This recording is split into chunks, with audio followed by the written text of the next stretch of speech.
ছিনতাইয়ের ঘটনা। কারণ আমরা যে তথ্য পেয়েছি যে এই ঘটনার পরে তারা যে মোবাইলটা নিয়ে গেছে, নিয়ে মোবাইলটা বিক্রিও করেছে 2500 টাকায়, এবং এটা গুলিস্তানে তারা বিক্রি করেছে, এই তথ্য তারা স্বীকার করেছে। তো এইখানে এইটার সঙ্গে ওইটা রিলেট করার কোনো সুযোগ নাই, ওই ধরনের কোনো ঘটনা নাই। আর একটা জিনিস হলো যে আমাদের এখানে যে এই যে আইন শৃঙ্খলা সংক্রান্ত, যদি আমি আপনাদেরকে বলি যে আমি অন্য জায়গার কথা বলতে পারবো না, কিন্তু আমাদের ডিভিশনে, আমরা ওয়ারি ডিভিশনের কথা আমি বলতে পারি। যদি আপনি স্ট্যাটিস্টিক্স মিলান 2023 সালের এই সময় এবং 2024 সালে আমাদের এই সময়টা যদি আপনারা মিলান, তাহলে দেখবেন যে আইন শৃঙ্খলা, অনেকেই বলে যে আইন শৃঙ্খলা খারাপ, আসলে স্ট্যাটিস্টিক্স তা বলে না। আমাদের স্ট্যাটিস্টিক্স কিন্তু বলে যে আমাদের আইন শৃঙ্খলা সেই সময় থেকে উন্নতি হয়েছে। আমি যদি একটা ডিসেম্বর মাসের কথা বলি, ডিসেম্বর মাসে 2023 সালে আমাদের এই ডিভিশনে দস্যুতার ঘটনা, যেটা আমরা মানে আমরা যেটা ছিনতাই বলি, যেটা মামলা হয় দস্যুতায়, সেই দস্যুতার ঘটনা ছিল 4টা। ওয়ারাস আমাদের এই ডিভিশনে এখন পর্যন্ত এই মাসে আমরা এই ঘটনাটা ধরলে একটা ঘটনা ঘটেছে। সো আমরা বলতে পারি যে অনেকে বলে যে আইন শৃঙ্খলা খারাপ, এই ধরনের আসলে কিন্তু পরিস্থিতি না। আর আমরা চেষ্টা করছি আমরা যাতে আমরা এই ক্রাইম যত কমিয়ে আনা যায়, আমরা সেই চেষ্টা করছি, এবং আমাদের ফোর্স সার্বক্ষণিক এটায় তৎপর আছে। এই ঘটনাটাও ঘটেছে কিন্তু ব্রিজের উপরে।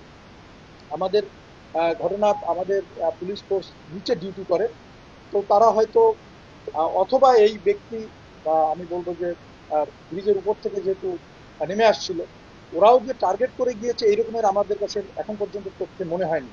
মানে এটা জাস্ট তারা সামনে পেয়েছে এবং তারা মনে করেছে যে তারা এটা ছিনিয়ে নিতে পারে, সেই চেষ্টা তারা করেছে। যখন উনি যখন তার কিন্তু দিচ্ছিল না, তখন তার কাছে চাকু থাকার ফলে তারা স্টেপ করেছে। আমি আগেই বলেছি যে আমি শুধু আমার ডিভিশনের কথা বলতে পারবো। আমি অন্য ওয়ারি ডিভিশন, এটা আমি বলতে পারবো, অন্য কোনো জায়গার কথা আমি বলতে পারবো না। জি